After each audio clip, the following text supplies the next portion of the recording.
Hi, I'm Dr. Gemma, and welcome back to Cognitive, the Knitting Psychology podcast. Cheerfully and somewhat irregularly in business since 2008. Segments today may include what's on my hooks, needles, and spindles, a strategy, something I really like, put a lid on it, oh shoot, and blather. So sit back, put your feet up, pick up your knitting, crocheting, spinning, weaving, or dyeing, or any other yarny thing you're doing, and get ready to enjoy. Hello everybody, it's Dr. Gemma, and welcome to episode 26 of Cognitive. Comments are always welcomed. You can either post them at the blog on cognitivepodcast.blogspot.com, or you can go to our group on Ravelry if you're comfortable posting there, and many thanks to those of you who have posted. You can also add yourself to our Cognitive Listeners map. All the links to everything are in the show notes. So when you hear me say a link, it's in the show notes. You can also look at my YouTube channel, which I grant you I haven't added to for close to a year now, but I have 1-minute flash tips around surviving the pandemic, and I also have some longer strategy discussions.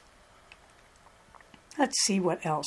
Oh, well, as usual, I will not add you to any of my follower groups on social media due to various nasty things that happened to me. And I just have to say it. Every time I post something under President Biden's Instagram account saying, wow, thanks, good job, Mr. President, I suddenly get slammed with a bunch of porn accounts on Instagram. So, this kind of makes me say, some people don't know how to lose gracefully, but anyway, and it also leads me to something that I was going to talk about in the blather, but I'll just say it here, that I finally went into my social media accounts and messed with my name somewhat, because I figured if people are going to do this kind of nastiness, I probably don't want my actual real-world name on the accounts. And it was something to think about. By the way, if you want to do that, it's actually pretty straightforward.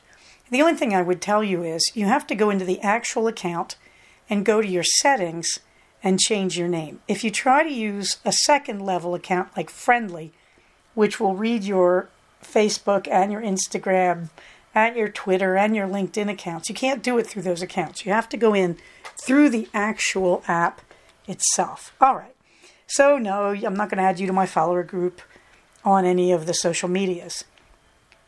If you'd like to contact me, you can reach me through Ravelry, through our group, or on the blog. In the warm thanks department, well, first of all you listeners, because I was looking at my numbers on Libsyn and was surprised that I actually have listeners. It's very gracious of you. And there seem to be gradually increasing numbers of you, which I think would lead me probably also to thank the Knitmore girls, because I think they're sort of propping me up. I also did want to thank Jasmine for a wonderful text, and I did not get the listener's name, where a listener wrote to her and thanked her, and among other things, thanked her for the excerpt they used from my podcast on how to deal with the January 6th crisis, which I think I made right after that week. And it was very, very kind, and it made me feel very wonderful. I did find it odd that she talked about my warm, motherly voice. Obviously, you don't hear your voice in your head the way everybody else hears it. I hear myself as this kind of nasal whine, and I've always thought of myself as being about as motherly as a cactus. On the other hand, I do have evidence from patients that little kids see me as motherly. Back in the day, I'd be doing play therapy with a kid, and I would hold out this box of plastic toy characters, little figurines and such, and I would say, why don't you pick one for you and pick one for me? And they would always pick something for themselves that was very, very symbolic and interesting. I swear to you, every kid for like 6 years picked Mrs. Santa Claus for me. So I apparently have this deep spiritual affinity there. But anyway, thank you. I'll have to just kind of come to grips with the warm motherly thing. I actually do appreciate it. I'm just sort of mystified. What, you might ask, is on my hooks and needles? Well, it's been a very special week, and I'll talk more about that in Dizzy Blondes, but nothing was finished. I'm not really knitting on anything. I did not get anything done because I had just had a wildly busy work week and was exhausted at the end of every day. I will say Spectrum socks. We're on sock number 2, and we're on the instep. Now I go top down, so that means I'm past the waist yarn for the heel and heading for the toe. And the wild lettuce shawl, let us all take a moment to grieve for the wild lettuce shawl, which is just in timeout through no fault of its innocent self. Twin Faces vest, I still have not mailed the thing, but I did pull the original out of its mailer that she sent back to me, and I frogged it entirely. I was going to save the bottom part, but I thought that the ribbing had come out a little uneven looking for reasons I don't know. So I just frogged the entire original 2 skeins that were too wide for her. And that's my son in the background. He wants you to hear him. He's just messing around. He's daydreaming and running up and down the hall acting out one of his internal dramas. He's having a blast. My kid is Mr. Drama. Anyway, so poor Twin Face. I still have not mailed the beginning of her next vest. And I have frogged the original vest, which is interesting because I'm still looking at doing some kind of fade vest, using that as the bottom level for myself. Because, yes, I'm utterly greedy. And as I was telling you last week, I've got all these extra skeins of mismatched worsted weight yarn that should go into something. The temperature blanket, there's a picture in the show notes of the most recent part. The temperature blanket is now a lap robe. It is, of course, finished the first 4 months, so it is a third of its length. I didn't measure it. Last time I checked, it was looking like it was on course to be about 84 inches. It's beautiful. It's caught up. And finally, we had 2 days in a row in the 80s. Fahrenheit, that is. And you know what that means? New color. I got to put in Caution, which is a kind of yellowy orange, really like a pale orange, and I love it. I am surprised. In the pictures, the canary, which is a very dark, solid yellow, looks orange. So everybody, use your imagination. If you look at the picture on the notes, it's folded over to show you the top few rows, which are the last few days. And what you can't see is that today was cool. So today will be that lovely yellowy green that is right above the topmost line. I'm going to add a line of that because that's alfalfa, because today was in the 60s. Oi, I am still eyeing the Owl Post sweater. I was going to do the Owl Post sweater on my vacation, and we all see how that went.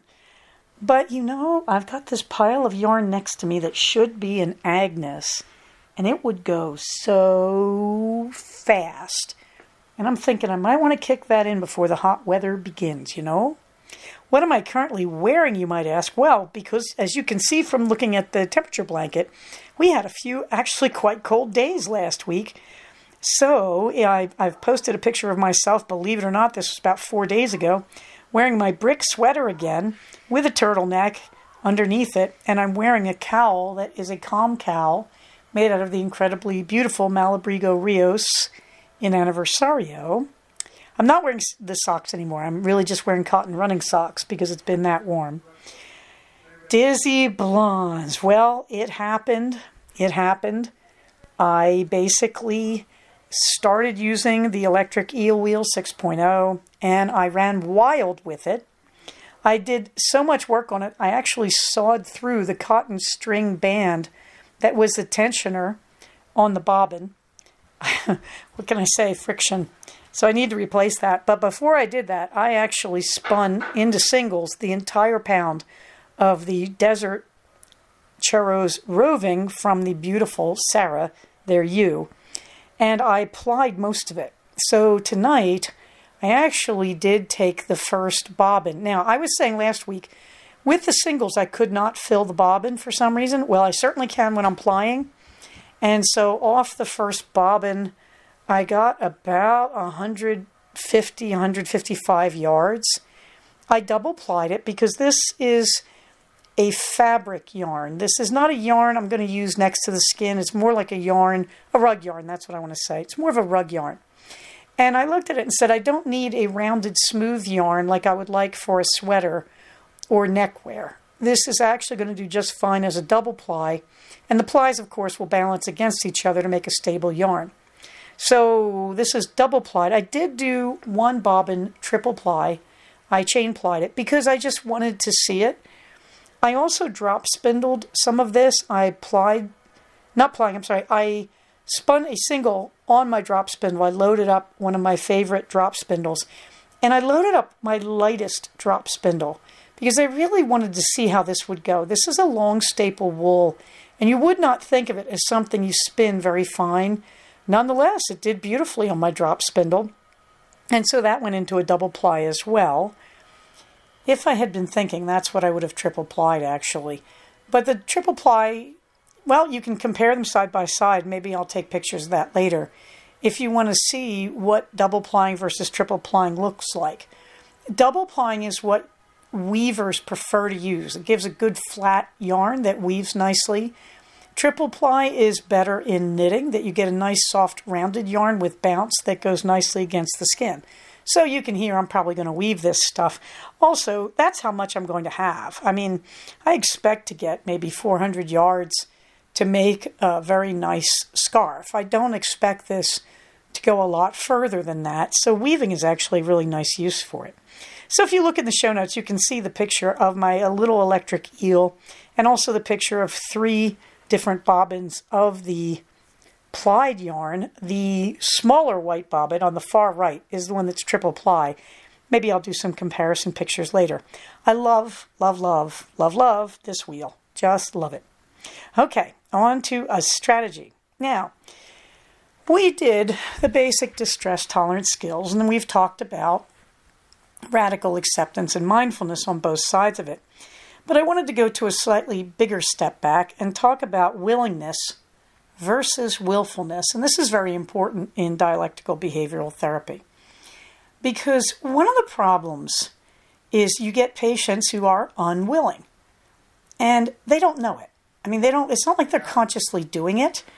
Unwillingness is a constant problem with people who are clinically depressed. That they feel helpless and they have very little impetus to change. So they're kind of paralyzed. DBT was not originally developed for depression so much, but it was developed, it's hard to explain because I don't want to put labels on things, which is why I'm sort of hesitating. It was mostly designed to address the problem of people who keep trying to kill themselves. And believe it or not, depressed people may do that, people who have recurring depression.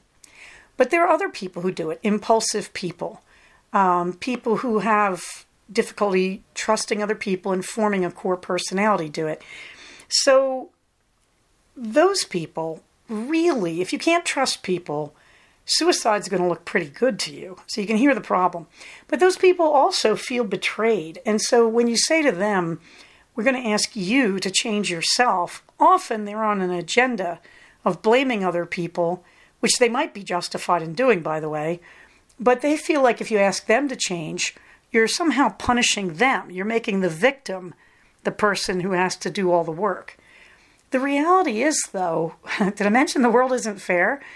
That if you're a victim and somebody's hurt you, somehow you have to stop defining your life as a victim, which means you are going to have to change and you are going to have to come to some kind of grip on managing your life yourself. Otherwise, you're just always going to stay the other person's victim. So it's very challenging because in a lot of very serious mental illness, you have this great need for the victim or the patient to change, and yet you have to get that across without them feeling that this is somehow punishment for being a victim. It's a fine line to walk, and this has a lot to do with the trust relationship between the clinician and the patient. Nonetheless, you have to get into a place to do therapy of saying, I am ready for change, even if I have to do the change. And that's willingness. And you do get people who come to therapy who are not ready to do therapy. And this sounds, I don't know, please don't take this as insulting, but that's willfulness. please change my rotten spouse. That's why I came to therapy, because my spouse is a loser. If you've come to therapy about your spouse being a loser, you're essentially saying, I am going to either dump him or I'm going to change to tolerate him, to accept his negative points or her negative points. Okay. In other words, therapy is about you changing. You can't come to therapy and make other people change because you went to therapy. Oh, don't we wish? And we get that fantasy a lot. And many people don't realize they're projecting that fantasy. Many people are like, no, I'm here to change. Please make my spouse a better person. So it's very, very challenging. So you come up against this issue of willingness. I am willing to change. I am willing to accept that if I take charge of my life, I will make things better. And that may mean handling my partner better, or it may mean getting rid of my partner. So what I did, in the notes, I put some of my notes. I used some cards that I have that talk about this whole concept about willingness, willfulness, and how this relates to distress tolerance. Okay, and so when we talk about distress tolerance skills like the acronym ACCEPT, the acronym IMPROVE, radical acceptance, and mindfulness, when we talk about those things, what we're saying is, right now, when you are distressed, you may be doing non-productive or self-injuring things to manage your distress. So any addict will tell you, I have to gamble because that's how I manage my frustration or my stress, or I have to cut, or I have to drink, or I have to eat a weed edible, or some such thing. But the answer is those are things that are ultimately self-defeating. And in the extreme versions, they're very strong lies. People who are substance addicted will just tell themselves the most amazing lies. You just sit there listening to it going, you don't seriously believe that, right? But they just lie to themselves. And by the way, that's why the therapy of choice for that is not individual therapy. They just lie to their therapist, and it's their word against mine. So you have to get them in a group of people who have progressed further in managing their addiction. But at any rate, the idea is people are doing harmful things. I'm just going to stay in bed all day instead of trying to write my essay for school. I'm just going to go out and party tonight. And hey, I'll worry about my job tomorrow. Things like that. So people do these things that harm themselves. Distress tolerance is do something different. Do the things like activities, compare, contribute, manage your emotion, push away. Okay, these are alternative things you can do instead of harming yourself. Why does it work when it works? Because urges pass. The great lie of all mental health problems is this will never change. I need my drug of choice. I can't ever get past that. Or I am really anxious and I'm always going to be anxious and I'm never going to feel any different than this. Moods change. Cravings pass. Urges move on. So willingness is the ability to have faith in that and try to work with it. I am craving, I don't know, a chocolate cookie right now, but I'm a diabetic. That's a very bad idea. I'm going to have to let this craving pass, so I'm going to use one of my tools to get past it. So maybe I will meditate. Nope, doesn't work. Going to be mindful. Nope, can't stop thinking about the chocolate chip cookie. Okay, then I am going to go take a hot bath and listen to some music or read a novel in the bathtub. And basically I'm changing my mind and I'm using my senses to give me pleasure, which is what a chocolate chip cookie would do. So basically I'm substituting one physical pleasure for another, and I'm filling my mind with thoughts that are not about the chocolate chip cookie. That is using your skills from distress tolerance to manage a craving, and over time the craving passes. Now the interesting thing about those skills I taught you, you have to practice them. You don't just let it happen. Ah, la la la la, I'm really good. Oh my God, I'm really distressed. Oh my God, I got to use a skill. That won't work. You actually have to schedule it. You have to schedule skills practice, believe it or not.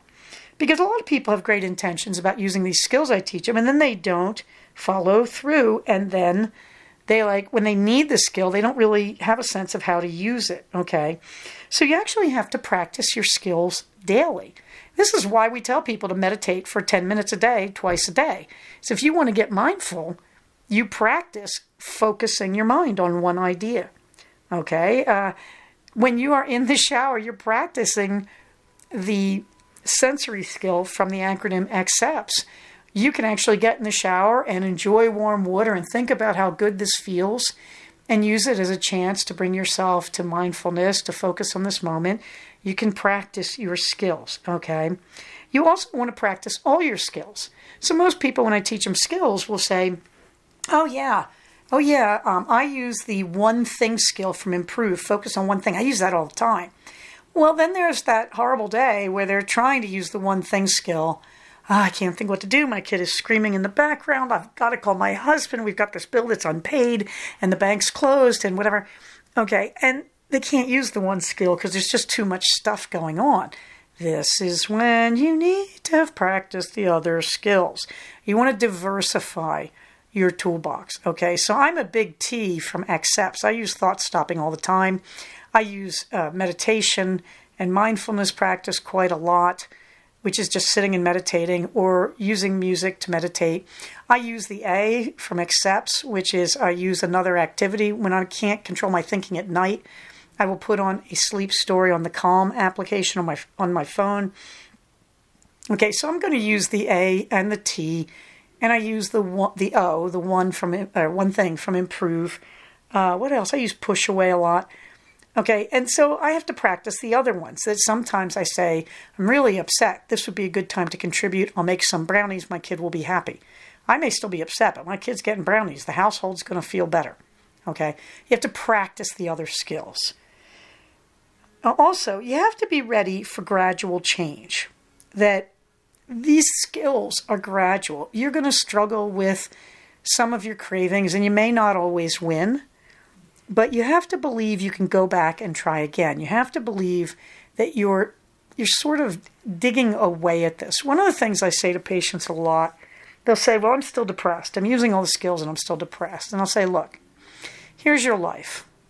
You were walking down the street and you fell down a 50-foot pit. Now you're stuck at the bottom of the 50-foot pit. And so you use your skills. Now you're at 40 feet deep in the pit. Well, that's not great. You still have problems, but it's better than being 50 feet deep.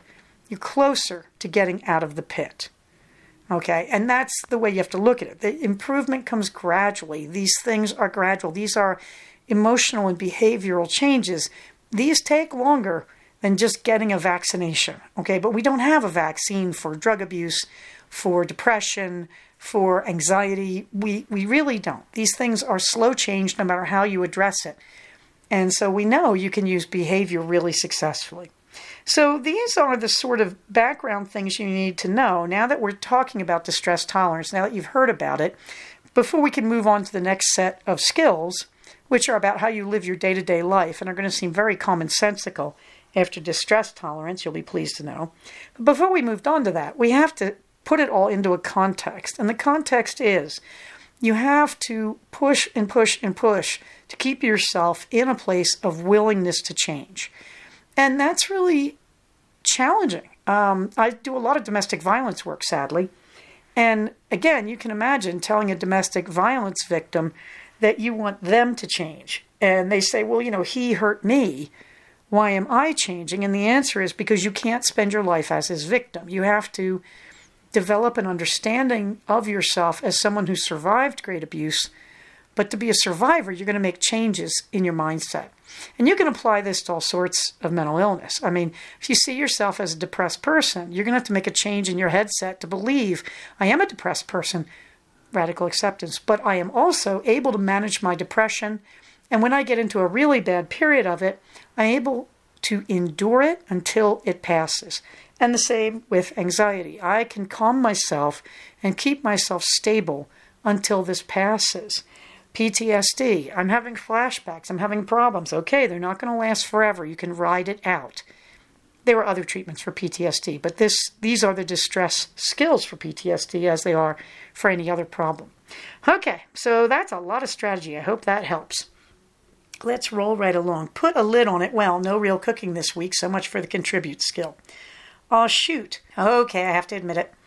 I was running in Big Bear on asphalt. My knees got sore. I have never had sore knees in 50 years of running, and suddenly I had them. And I tried running on it, and it felt like my knees were bouncing up and down in their sockets, and when they went into the most downward swing, it felt painful. And so I said, all right, come on, what would you tell another runner? You would say you have to rest. And so that's where I am. So I'm trying to get up the oomph to go exercising again. But tomorrow I expect to do a lot of walking. So I'm not running right now. I'm just going to save the knees for tomorrow's walking. In the meantime, I was looking at the kind of gear you need. And I've been going from the shoes upward. And that takes me to leg wear. Leg wear. Now, I'm a runner and I'm a biker. And I swim. I don't consider myself a major league swimmer, but I'll swim from time to time. I hate having my big mane of hair get all wet, to be honest, and having to go get the chlorine out of it and re-oil it and all that stuff. However, I swim. Okay, and so if you're a swimmer, yeah, you just forget this part. Actually, not necessarily true, because I've also swum in wetsuits, particularly when I was doing scuba. Okay, what I'm going to tell you is your legs are your heat release system, okay? That when you're exercising, people always talk about their shoes, people talk about their swim goggles, people talk about their bike shorts, okay? But you need to keep in mind that the way your body basically works is your body keeps its heat primarily in its core and also in its brain, up in your head, okay? So yeah, you lose a lot of heat from your head in the winter if you don't wear a hat. We all know that when our mothers told us that. But it's really important that your legs are your cooling system. So if you're like me and you go out for a run, your legs are going to cool you down. Your chest is going to heat you up. So you're going to put the warm stuff on your chest and body. So you want to think about your legs as your cooling system. Now, there are ways also to augment and change that. I used to have a rule of thumb back when I was running in my 20s and 30s that below 40 degrees, I wore some kind of legging or leotard in those days. Above 40 degrees, I wore running shorts. Now I'm a little older. I would say it really depends where I'm running. When I'm running in New Jersey every year at Sunnybank, I wear shorts, of course. It's like 90 degrees and 90% humidity. I don't know if that would change in the winter, if I could still follow that rule. Out here in California, I tend to wear leggings when it's in the 50s. That for some reason I can't stay warm without the humidity. It's probably just because I was raised in southeast Pennsylvania and northern New Jersey. So you have to kind of find your dividing line. But you need to realize once you put something on your legs, you're stopping the free dispersal of heat that builds up from exercise. So you're going to get hotter. So when you're thinking of leg wear, you want to think of two levels of leg wear. You want to think of like leggings of some sort, like athletic leggings, and you want to think about shorts. And you also want to think about them in layers. So I've also been known to wear leg warmers that I knitted. Tie them at your knees, though. You don't want to trip. That you want to think about, do you need extra layers? I've worn leggings underneath sweatpants in extremely cold weather, okay? But when you're thinking about your leg wear, you need to remember your legs are going to not get cold. That's not the part of your body where you register cold because your legs are basically your heat dispersal system. You've got this, if you imagine, you've got this large area of exposed skin with your venous system close to the surface, and that's so it can release heat through your skin, okay? So, you don't think of your legs sweating because your legs don't. They just release the heat really effectively. Your armpits, on the other hand, well, they're kind of buried in your shoulders, so they can't release heat effectively, so they roll with sweat. Okay, so again, your head and your neck aren't really meant to release heat. They're kind of where you retain heat, so they don't do it real well, so you get sweat down your neck and down your forehead, okay? But your legs do a great job, so they don't have to sweat. There's another thing I want to point out. Those of us who are of the female persuasion, I run in running shorts, and they're pretty short. Now, I grant you, I used to run in jog bras, and I do, but now I cover up above them. That I'm not one to run with just a jog bra. And there's a certain lack of safety, and it's not our fault. But you have to be conscious of this. When you're running in shorts, and you've got the utterly fantastic legs that I have as a 60-year-old woman, you do notice people ogling you. You do see people looking at you. So I'm going to tell you, too, if you're wearing shorts, well, actually, I can't even say that. Because people get hurt all the time. I'm just going to say be careful where you run. But it was brought back to my attention. I was wearing running shorts, and my running shorts are pretty short, to be honest, because why not? I'm running on back roads in the middle of nowhere. And one of the neighbors came out and started talking, and I stopped because I thought Blankets was with me. I thought she might have run into his yard. She didn't. But I stopped courteously to talk to him because my runs are very casual things. And I could not miss the fact this guy was probably 10 years younger than me, and he could not take his eyes off my utterly wonderful legs. And I thought, it's at moments like this, I'm glad I carry an armed and loaded German Shepherd dog. I'm just saying. Because, she may be 13 or 14 years old. All the teeth work and they're pearly white. So all I can tell you is, don't forget that, I hate saying this, think of where you run. I'm just going to put it that way. No, if you get attacked, no, it's not your fault. It's the attacker's fault. They're being a jerk. You have a right to run. But unfortunately, abusers don't think of your rights. So, all I can say is I was thinking about running in my short shorts, and I feel like a goddess in those shorts, let me tell you. And I run in a long jog bra, one that extends down to my waist and covers my tummy, not because I need to cover my tummy with my bra, but because the bra just supports better because of its structure. And over that, I wear a tank top. And I feel wonderful, and it's great at my age to feel wonderful, but unfortunately, that guy made me think. He was perfectly nice, by the way. Okay, on to the fluffy books. I'm reading Zen in the Art of Writing by Ray Bradbury, as I've been telling you. And this week I read an essay called Byzantium. A friend recommended it, and it's just mind-blowingly beautiful. It is, I believe, the original introduction to the collection of short stories by Ray Bradbury called Dandelion Wine. And if you have not read the short story collection called Dandelion Wine, you are in for so much pleasure. Bradbury is the consummate user of rich and beautiful language, and yet you don't find it cloying. You don't get overloaded. He is a master of words. His plots are beautiful. Sometimes they're very simplistic. Sometimes they're very reductionist. But he glories in his vocabulary. And the essay Byzantium, oh my gosh, it's just a perfect example of Ray Bradbury at his best. I didn't put it in my notes yet, but I also had read the essay called Zen in the Art of Writing. And it's about mindfulness in writing. It's simply wonderful.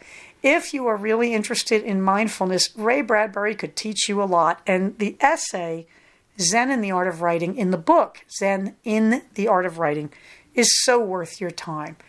And I read it and I suddenly understood why I wasn't an English professor, why I was a psychologist, because I read it and he talks about how work becomes relaxation. And I never quite achieved that as an English professor, whereas as a psychologist, there are just times I can't get enough. I just love what I do. Okay, I finished The Air Affair by Jasper Fforde and went on to its sequel, Lost in a Good Book.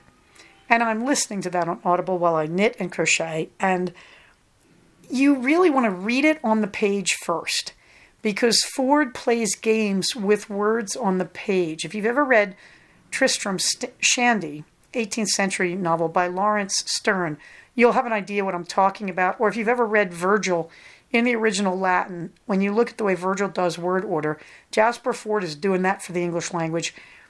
You can't quite, because of the difference in inflection between Latin and English.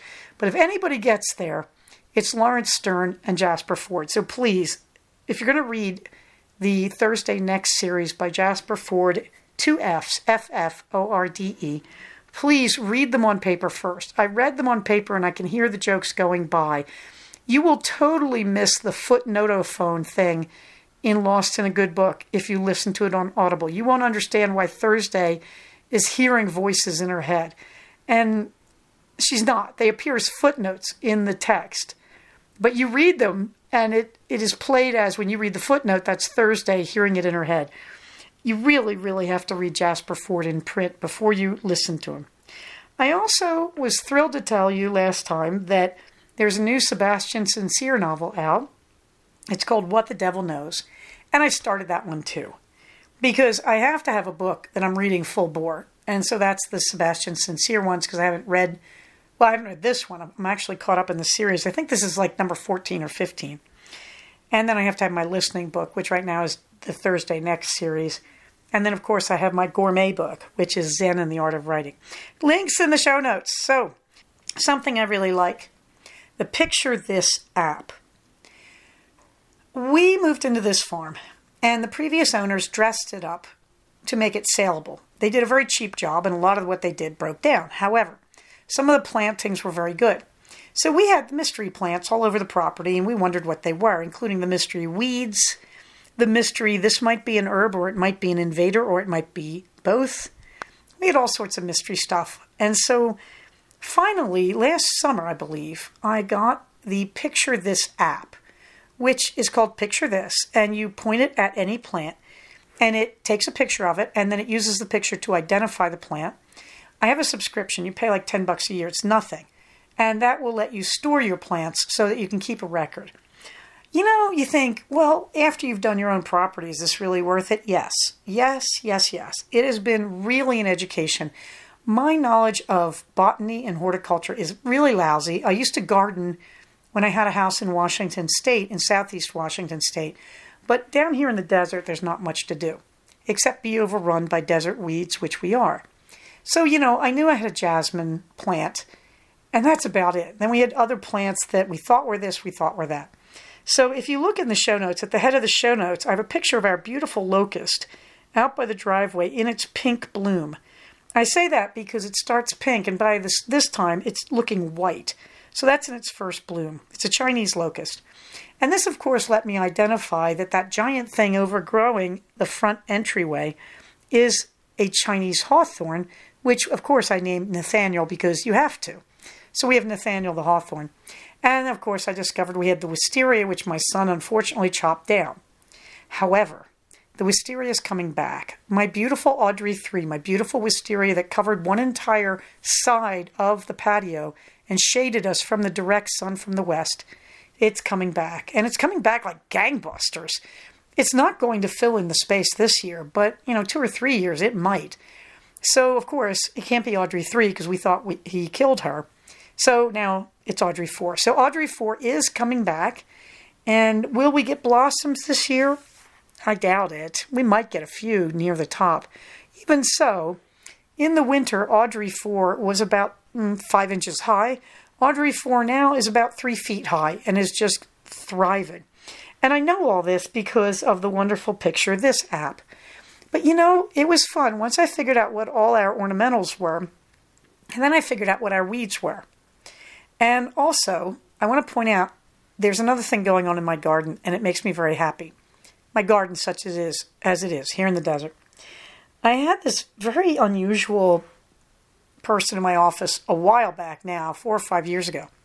And she was Native American, and she was very spiritual, and she was a great privilege to work with. And one day she walked in, and she had 4 little spearmint plants, because I had said something about I love mint. And she brought me spearmint. And I said, oh, I love spearmint. That's my favorite mint. But I said, we're in the desert. It'll never grow. And she looked at me patiently, and she said, now look. She said, this is Native American spearmint. This stuff grows in the desert. It is normal spearmint as far as I can tell. And she said, it's going to grow. Plant it in a place that's damp, like right next to your watering hose or something, but don't worry about it after that.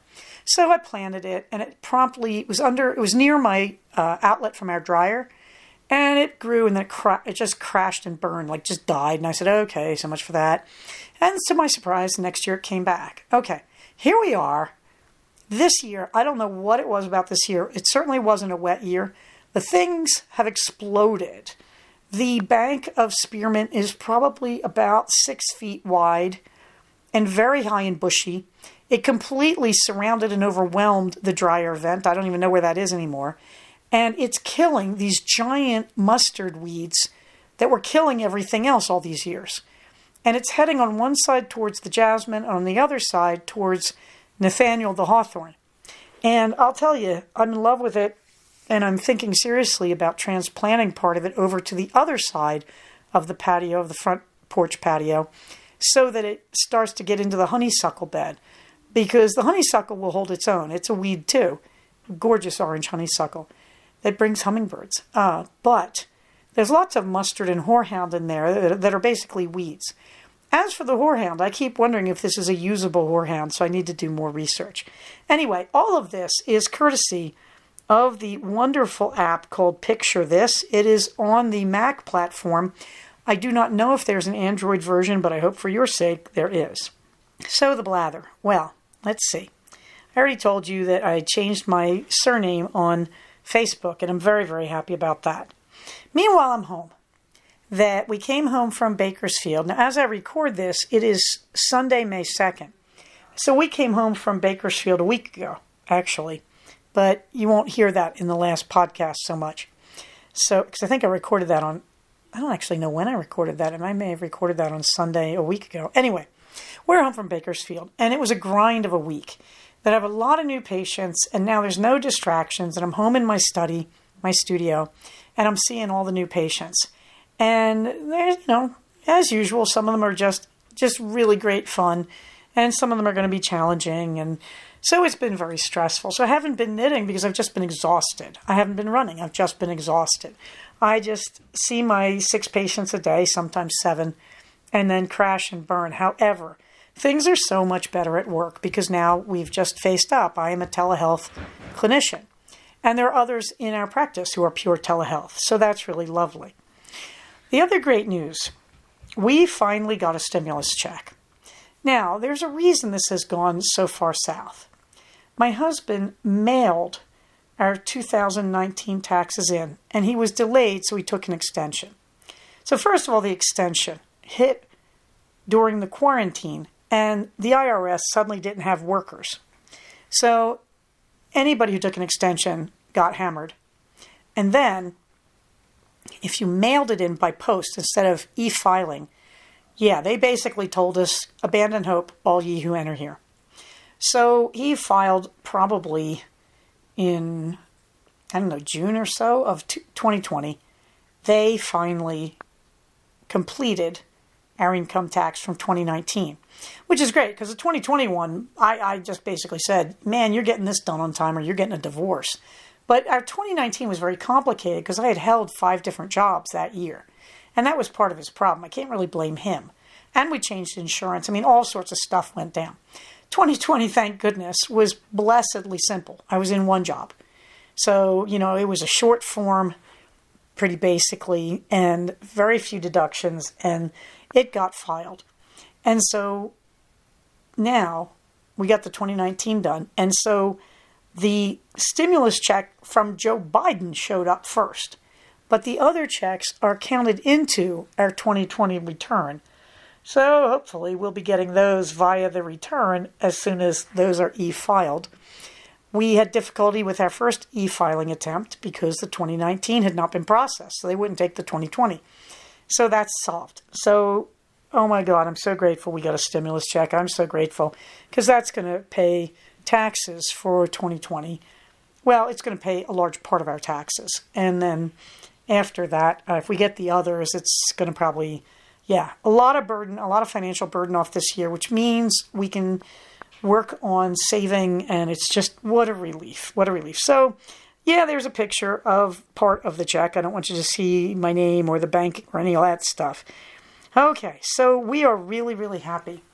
And tomorrow, I have to go down to Universal Studios Hollywood because I had an annual pass to the Harry Potter, to Universal Studios, but I used it for Harry Potter. And the interesting thing now is they extended all of them. So my pass was supposed to end 2 days after the quarantine, so I'm going to go down and see what they will give me. But they offered to. It's very nice. So hopefully you'll be hearing about what Universal is like. They're only letting pass holders from California in, and you have to show proof of vaccination. Very interesting. I want to see how that goes. They're taking temperatures. Should be very, very interesting. So there you go. Minerva gets the last word, of course. If you look at the picture, last night I was lying in bed, and suddenly Eleanor came trotting into the room with great purpose. And we have a back door that opens onto our backyard, which is mostly a dog yard, and is fenced. But Eleanor came and plastered herself against the back door and fell asleep with her head pressed into the crack of the door. And I thought, is she that hot? We had the air conditioner on. It was a little warm yesterday afternoon. But then Minerva came running in, and said meow, meow, meow, meow, meow, meow, meow, meow, meow, and jumped on the bed with me, which she doesn't usually do when I'm awake, and pressed herself against me.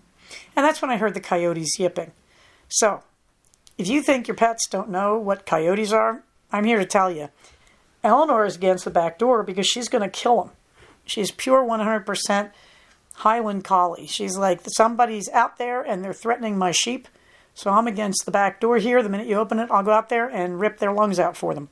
And Minerva was like, I don't know what those things are. They sound like crazy French poodles, but I'm going to get against the mother cat and be near the blanket. So you can see the picture of Minerva and Eleanor in their respective positions in my notes so that Minerva gets the last word today.